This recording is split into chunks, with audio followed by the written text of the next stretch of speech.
नमस्कार दोस्तों, मैं गोपाल राड आप सभी मित्रों का हार्दिक स्वागत करता हूं आपके अपने YouTube channel general science by Prakash लेगा पर।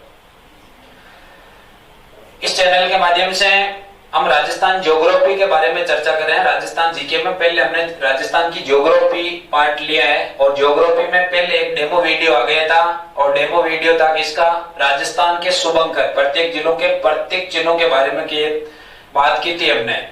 उसके बाद आज हम नया शुरुआत से टॉपिक लेंगे। टॉपिक का नाम है राजस्थान की स्थिति, आकार एंड विस्तार।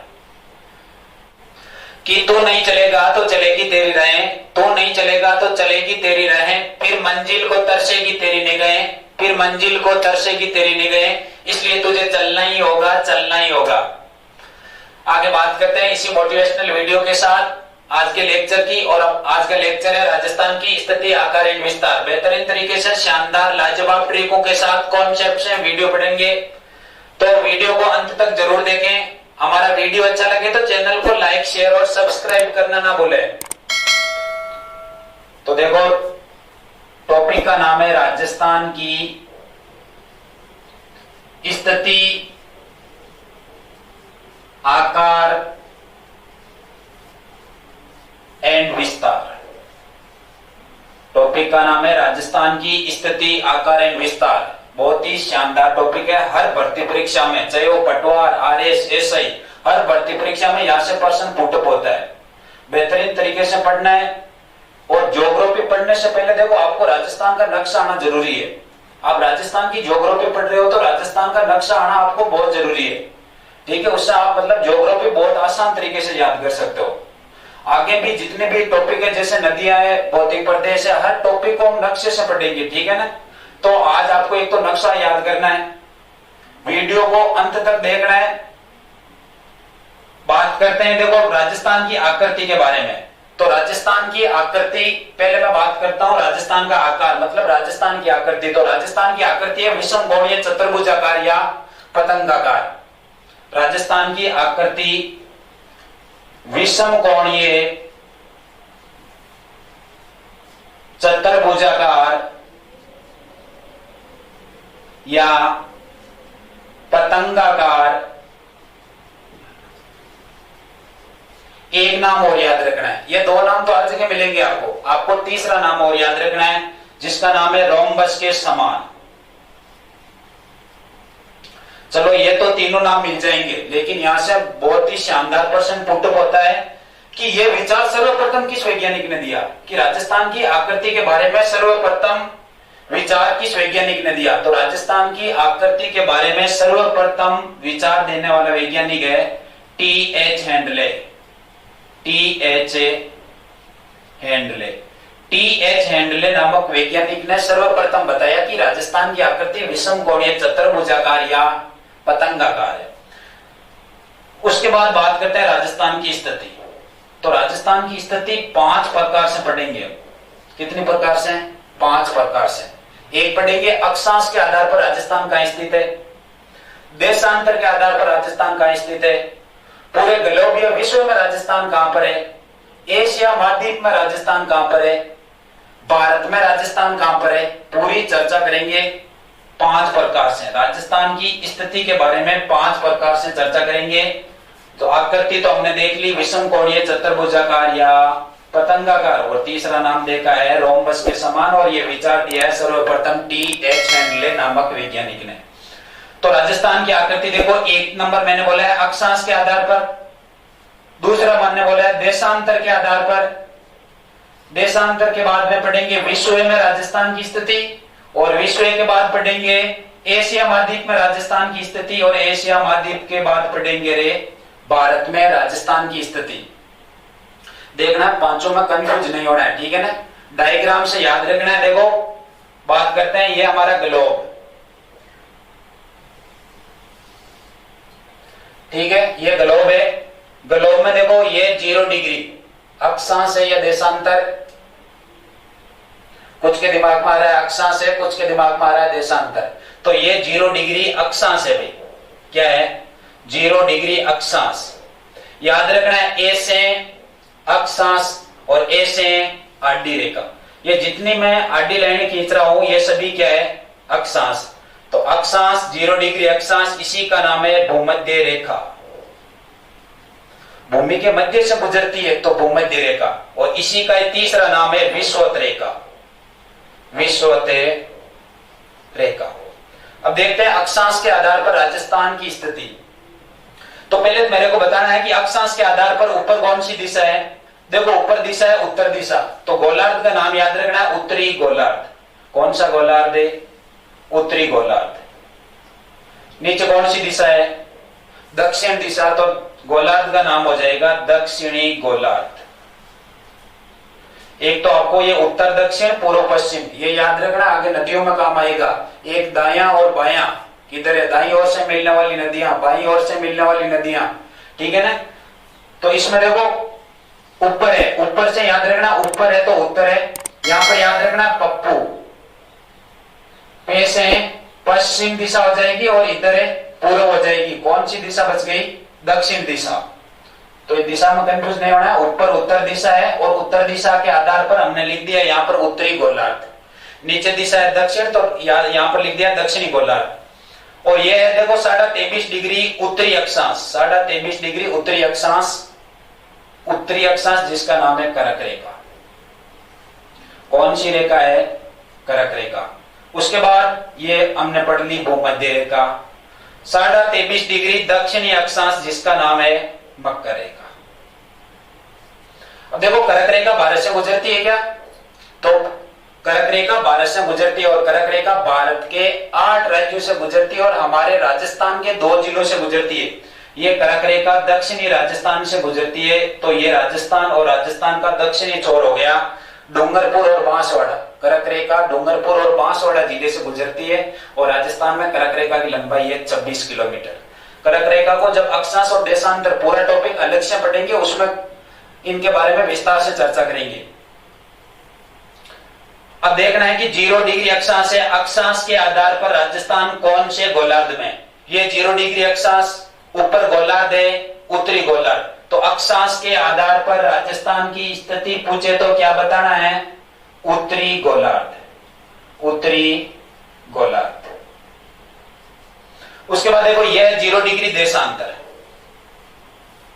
कौन सा देशांतर है, 0 डिग्री देशांतर। इधर कौन सी दिशा, पूर्व दिशा, तो गोलार्ध का नाम क्या याद रखना है, पूर्वी गोलार्ध, और इधर हो जाएगा पश्चिमी गोलार्ध।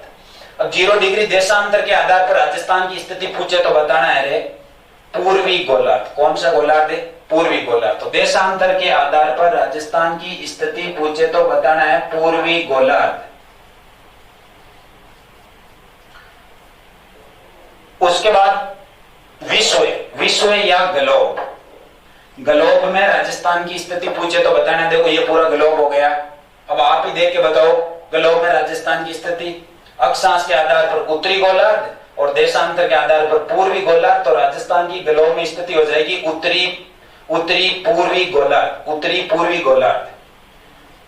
तो ग्लोब या विश्व में राजस्थान की स्थिति उत्तरी पूर्वी गोलार्ध। 3 स्थितियां पढ़ ली।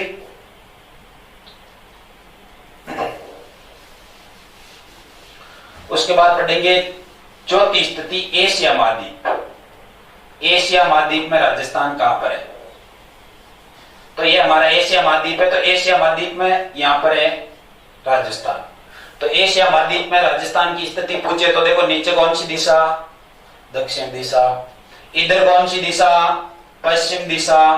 तो एशिया महाद्वीप में राजस्थान की स्थिति दक्षिण पश्चिम दिशा, दक्षिण पश्चिम दिशा। 4 स्थितियां पढ़ ली है, 5वीं स्थिति पढ़ेंगे। 5वीं स्थिति पढ़ेंगे भारत के संदर्भ में, कि भारत में राजस्थान कहां पर है। तो देखो भारत में राजस्थान की स्थिति, ये हमारा मान भारत है। मान क्यों है, क्योंकि हम रहते हैं इसमें। भारत में ये राजस्थान, इसके संदर्भ में स्थिति पूछे तो बताना ऊपर कौन सी दिशा, उत्तर दिशा। इधर कौन सी, पश्चिम। तो भारत के संदर्भ में राजस्थान की स्थिति पूछे तो बताना है उत्तर पश्चिम दिशा। तो भारत के संदर्भ में स्थिति पढ़ ली उत्तर पश्चिम। राजस्थान की 5 स्थिति पढ़ी है, अक्षांश के आधार पर उत्तरी गोलार्ध, देशांतर के आधार पर पूर्वी गोलार्ध, विश्व या ग्लोब में उत्तरी पूर्वी गोलार्ध, एशिया महाद्वीप में दक्षिण पश्चिम और भारत में उत्तर पश्चिम। 5 मोस्ट है, कंफ्यूज नहीं होना है, ठीक है ना। जो भी विद्यार्थी स्क्रीनशॉट लेना चाहता है स्क्रीनशॉट ले सकता है भाई।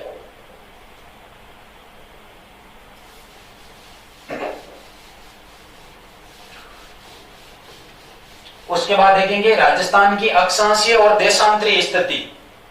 राजस्थान की अक्षांशीय और देशांतरीय स्थिति के बारे में चर्चा करेंगे। ये हमारा राजस्थान है। अक्षांशीय स्थिति में वो लिख रहा हूं यहां पर 23 डिग्री 3 मिनट से लेकर 30 डिग्री 12 मिनट। ये राजस्थान की अक्षांशीय स्थिति है। यहां पर मैं लिख रहा हूं उत्तरी अक्षांश। कौन सा अक्षांश है? उत्तरी अक्षांश। यहां पर उत्तरी लिखो या दक्षिणी, कुछ के दिमाग में दक्षिणी आ रहा है, कुछ के उत्तरी, तो यहां पर लिखना है उत्तरी अक्षांश। उत्तरी अक्षांश। तो सर जी नीचे तो दिशा तो दक्षिण है, आपने उत्तरी अक्षांश कैसे लिख दिया? तो इसके बारे में भी देखो समझना है। ये ग्लोब है, ये 0 डिग्री अक्षांश है, ये 23.5 डिग्री कर्क रेखा है, ये 23.5 डिग्री मकर रेखा है। राजस्थान यहां पर है, ठीक है। 0 डिग्री अक्षांश और अक्षांश के आधार पर राजस्थान कौन से गोलार्ध में है? उत्तरी गोलार्ध में। तो मैं 0 डिग्री से उत्तर दिशा में चलूंगा, 1 डिग्री उत्तरी अक्षांश, 2 डिग्री उत्तरी अक्षांश, 3 डिग्री उत्तरी अक्षांश, इस प्रकार चलता जाऊंगा तो यहां पर आएगा 23 डिग्री और 3 मिनट उत्तरी अक्षांश। तभी मैंने यहां पर उत्तर दिशा में उत्तरी गोलार्ध में अक्षांश के आधार पर राजस्थान, तब यहां पर उत्तरी अक्षांश लिखा है। 23 के बाद 24, 25, 26 इस प्रकार चलता जाऊंगा तो ऊपर आएगा 30 डिग्री और 12 मिनट। 30 डिग्री और 12 मिनट पर राजस्थान की सीमा समाप्त हो जाएगी। तो ये राजस्थान की अक्षांशीय स्थिति है 23 डिग्री 3 मिनट से लेकर 30 डिग्री 12 मिनट। आगे बात करते हैं देशांतरीय स्थिति के बारे में। तो देशांतरीय स्थिति है 69 डिग्री 30 मिनट से लेकर 78 डिग्री 17 मिनट। 69 डिग्री 30 मिनट से लेकर 78 डिग्री 17 मिनट। यहां पर क्या लिखना है? दोनों तरफ ही पूर्वी देशांतर लिखना है, क्योंकि देशांतर के आधार पर राजस्थान कौन से गोलार्ध में है? पूर्वी देशांतर। देशांतर के आधार पर राजस्थान पूर्वी गोलार्ध में, तो दोनों जगह मैंने पूर्व लिखा है।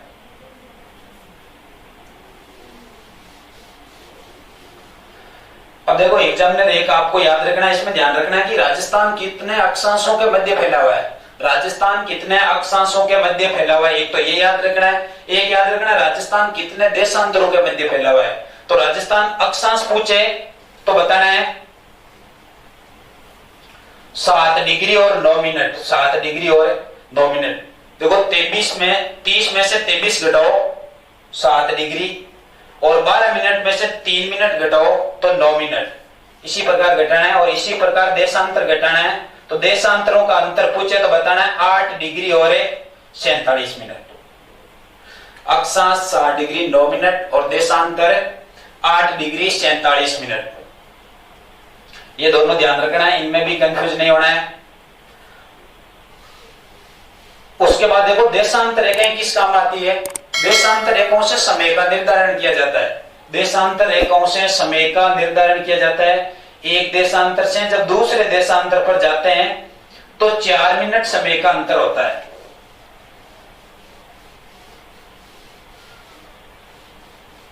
एक देशांतर से दूसरे देशांतर पर जाते हैं तो 4 मिनट समय का अंतर होता है।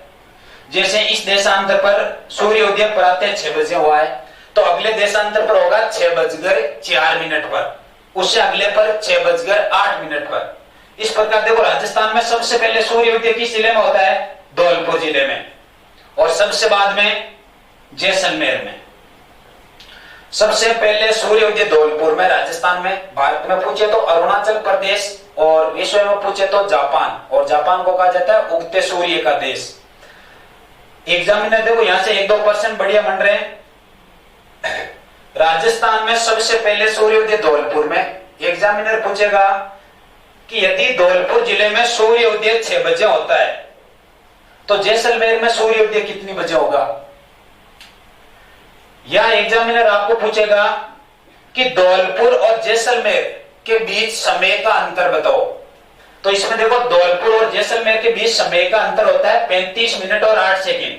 35 मिनट और कितनी सेकंड है, 8 सेकंड। 35 मिनट और 8 सेकंड समय का अंतर रहता है।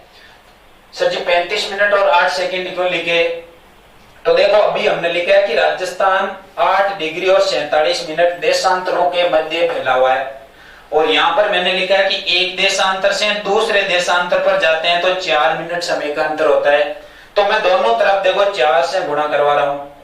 जैसे देखो एक पेन का 5 रुपए लगते हैं तो 3 पेनों का पूछे तो इंटू करते हैं 15 रुपए हो गए। उसी प्रकार एक देशांतर का अंतर 4 मिनट है तो 8 का हो जाएगा 8 चौक 32 मिनट। 8 चौक 32 मिनट 47 इंटू 4 188 सेकेंड। 188 सेकेंड को मैं लिख रहा हूं यहां पर 3 मिनट और 8 सेकेंड।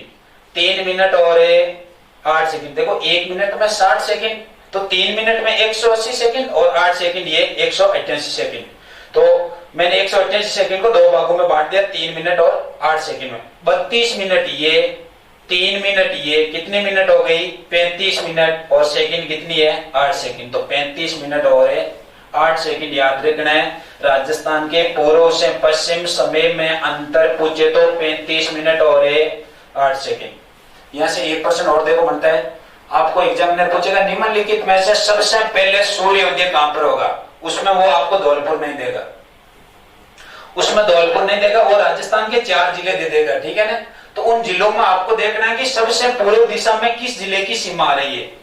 जिस जिले की पूर्व दिशा में सीमा आ रही है वही जिला उसका उत्तर होगा। एक तो ये याद रखना है। उसके बाद देखो जैसे मैंने यहां पर लिख दिया धौलपुर जिले में सूर्योदय 6 बजे होता है तो जैसलमेर में सूर्योदय कितनी बजे होगा बताओ, सोचो। तो इसमें होगा देखो 6:35 मिनट 8 सेकेंड, क्योंकि 35 मिनट और 8 सेकेंड बाद होता है जैसलमेर में 35 मिनट और 8 सेकेंड। तो यहां पर 6 बजे होता है तो जैसलमेर में होगा 6:35 मिनट और 8 सेकेंड।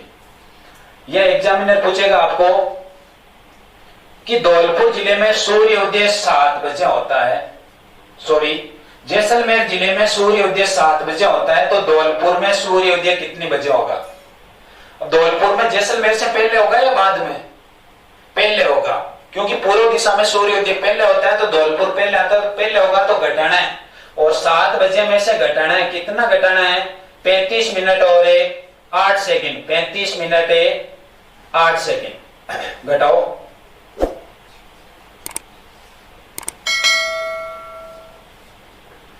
घटा लिया, घटाओ जल्दी।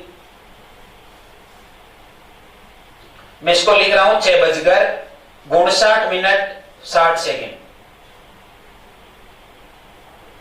ये 7 बजे डाली, ठीक है ना, ये 7 ही बजे 6:59 मिनट होगी 60 सेकेंड होगी, मतलब 7 बजे हुए।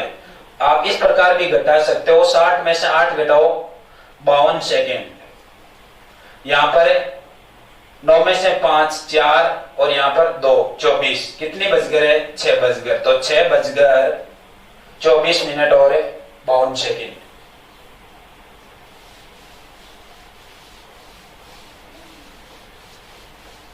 इसके बाद मैं बात कर रहा हूं राजस्थान के विस्तार के बारे में। राजस्थान के विस्तार के बारे में चर्चा करेंगे। देखो टॉपिक था हमारा स्थिति,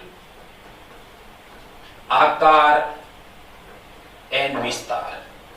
तो विस्तार, आकार तो हमने पढ़ लिया, राजस्थान की आकृति विषम कोणीय चतुर्भुजाकार या पतंगाकार है। पतंगाकार है तभी हम एक पतंग के समान राजस्थान का डायग्राम बना रहे हैं, ये बना लिया। स्थिति पढ़ ली हमने, एक तो अक्षांशीय स्थिति पढ़ ली 23 डिग्री 3 मिनट से लेकर 30 डिग्री 12 मिनट, और देशांतरीय स्थिति पढ़ ली 69 डिग्री 30 मिनट से 78 डिग्री 17 मिनट। उसके बाद हमने पढ़ लिया अक्षांश के आधार पर राजस्थान कहां पर है, देशांतर के आधार पर कहां पर है, एशिया महाद्वीप में कहां पर है, ग्लोब या विश्व में कहां पर है, भारत में कहां पर है, पूरी चर्चा कर ली हमने। अब पढ़ेंगे विस्तार के बारे में। तो राजस्थान का विस्तार देख रहे हैं। ये हमारा राजस्थान है। उत्तर से दक्षिण की लंबाई पूछे तो इसमें याद रखना है आपको 826 किलोमीटर, और पूर्व से पश्चिम की लंबाई पूछे तो बताना है 869 किलोमीटर। सबको याद है। यहां से याद रखना है कि राजस्थान की उत्तर से दक्षिण तथा पूर्व से पश्चिम लंबाई में अंतर बताओ, तो इनको घटाना है, ज्यादा सोचना नहीं है। 43 किलोमीटर। कितने किलोमीटर? 43 किलोमीटर।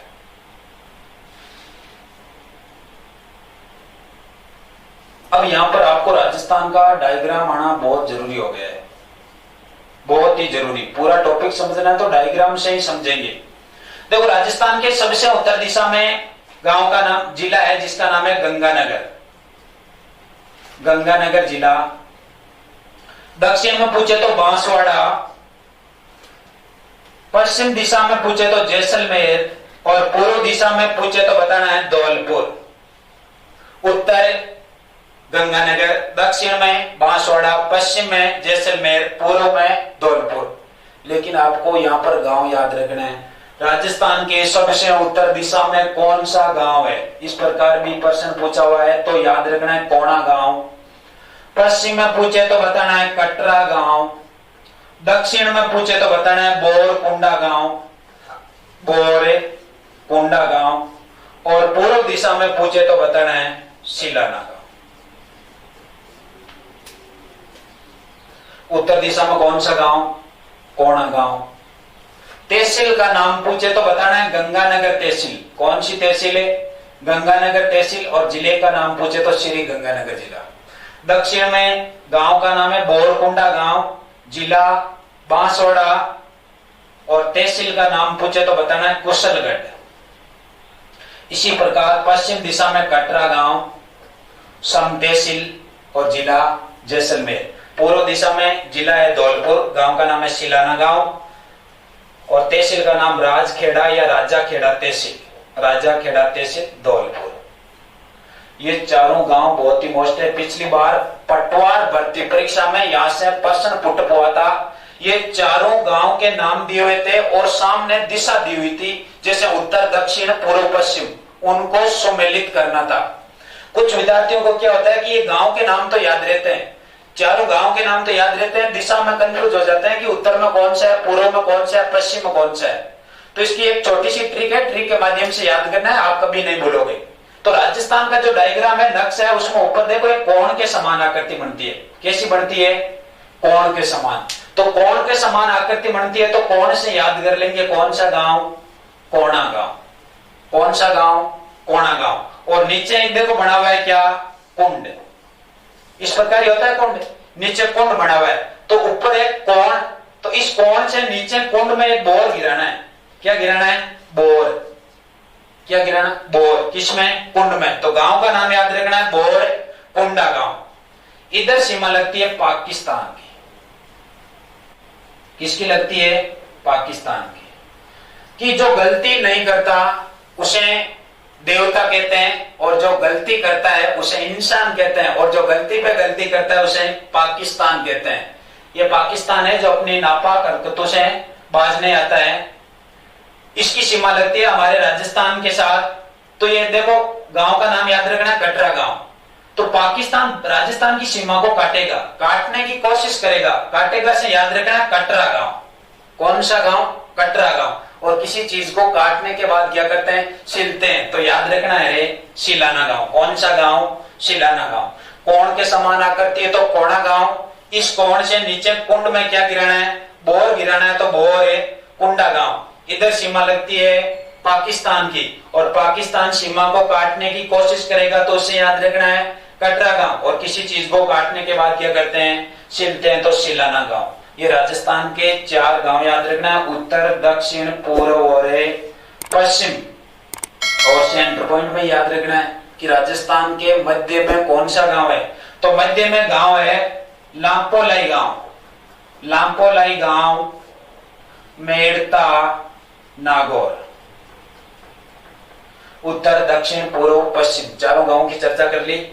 राजस्थान की उत्तर से दक्षिण की लंबाई पूछे तो बताना 826 किलोमीटर। पूर्व से पश्चिम की लंबाई पूछे तो बताना 869 किलोमीटर। दोनों में कंफ्यूज नहीं होना है। 826 है जो उत्तर से दक्षिण की है, ठीक है ना। तो याद रखना है राजस्थान हाइट में थोड़ा कम है, ठीक है, और फुलाव में थोड़ा ज्यादा है। तो राजस्थान हाइट में कम है, तो जो कम वाली सीमा 826 है ये उत्तर से दक्षिण याद रखना है। और बाकी जो 869 है वो हो जाएगी पूर्व से पश्चिम की। यहां से प्रश्न बनता है कि राजस्थान की उत्तर से दक्षिण तथा पूर्व से पश्चिम लंबाई में अंतर बताओ। तो लंबाई में अंतर पूछे तो बताना कितने किलोमीटर? 43 किलोमीटर। कुछ नहीं करना, इनमें से 869 में से घटाना 826, 43 किलोमीटर आ जाएगा। इससे पहले एक हमने पढ़ा था 26 किलोमीटर। कहां पर पढ़ा था? करक रेखा की राजस्थान में लंबाई पूछे तो बताना है 26 किलोमीटर। और जिलों की संख्या पूछे तो 2 जिले, डूंगरपुर और बांसवाड़ा।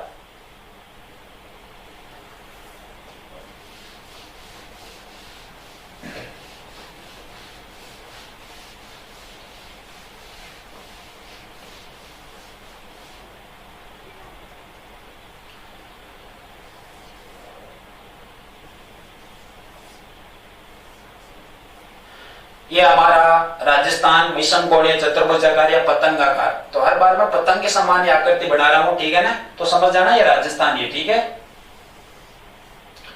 राजस्थान की ये जो बाउंड्री है, जो सीमा है, इसके बारे में चर्चा कर रहे हैं। सीमा 2 प्रकार से याद रखना है। एक का नाम है तटीय सीमा, तटीय सीमा। दूसरी याद रखना है स्थलीय सीमा। कौन सी सीमा? स्थलीय सीमा। राजस्थान की तटीय सीमा की लंबाई पूछे तो कितने किलोमीटर बताना है? सोचो जरा, जो आप सोच रहे हो वो नहीं है। कितने किलोमीटर? 0 किलोमीटर। सर जी राजस्थान की तटीय सीमा 0 किलोमीटर कैसे हुई? तटीय सीमा को कहा जाता है जलीय सीमा। तो राजस्थान के साथ न तो किसी सागर, न किसी खाड़ी, न किसी महासागर की सीमा लगती है, इसलिए राजस्थान की जलीय सीमा या तटीय सीमा 0 किलोमीटर है। पूरी की पूरी सीमा कैसी है? स्थलीय सीमा। और स्थलीय सीमा की लंबाई पूछे तो 5920 किलोमीटर बताना है। और इस स्थलीय सीमा को कितने भागों में बांटना है? 2 भागों में बांटना है। एक तो किसी देश के साथ जो सीमा लगती है उसे कहते हैं अंतरराष्ट्रीय सीमा। कौन सी सीमा? अंतरराष्ट्रीय। और किसी राज्य के साथ जो सीमा लगती है उसे कहते हैं अंतरराज्यीय सीमा। अंतरराष्ट्रीय सीमा 4 जिलों की लगती है, पाकिस्तान के साथ लगती है। और अंतरराष्ट्रीय सीमा अंतरराज्यीय सीमा ये 5 राज्यों के साथ लगती है। किसी देश के साथ जो सीमा लगती है उसे कहते हैं अंतरराष्ट्रीय। और अंतरराष्ट्रीय सीमा किस देश के साथ लगती है? तो बताना है पाकिस्तान के साथ लगती है। और कितने जिले हैं? 4 जिले। अंतरराष्ट्रीय सीमा को पूरा विस्तार से पढ़ेंगे, यहाँ पर मैंने केवल इतना ही बताया कि अंतरराष्ट्रीय सीमा 4 जिलों की और 1070 किलोमीटर। अंतरराज्यीय सीमा की लंबाई पूछे तो बताना है 4850 किलोमीटर। और राज्य पूछे तो 5 राज्य। ये हमने राजस्थान की सीमा के बारे में चर्चा की है। 5 राज्य कौन कौन से हैं उनके बारे में भी चर्चा करेंगे।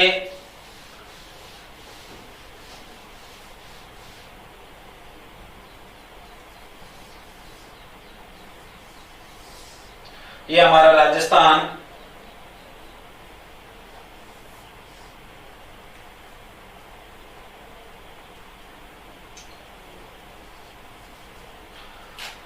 देखो, सबसे ऊपर है पंजाब।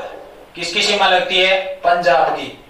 यहां पर पूछे तो हरियाणा, यहां पर है उत्तर प्रदेश, यहां पर है मध्य प्रदेश, यहां पर है गुजरात।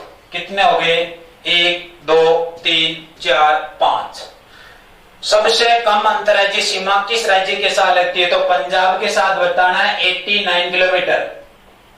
89 किलोमीटर। और सर्वाधिक पूछे तो बताना है मध्य प्रदेश के साथ 1600 किलोमीटर।